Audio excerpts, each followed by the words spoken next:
ආයිබෝන් යාළුවනේ day recipe YouTube channel එකට ඔයගලන්ව සාදරයෙන් පිළිගන්නවා.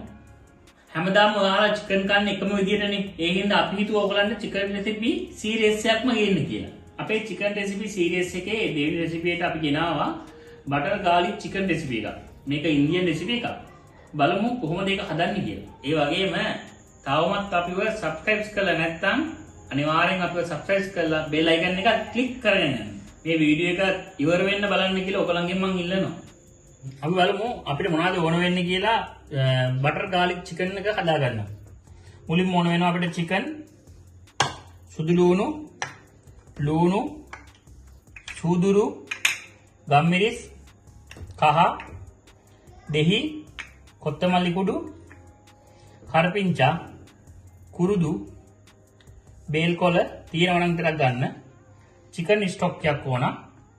ඒ වගේම cornflour ඕන. ඒ වගේම පාස්ලි අමු කොළ හරි නැත්නම් වේලීපු කොළ එක කමන්න ගන්න. අපිට තව ඕන කරනවා බටර්, ලුණු, අවු මිරිස්.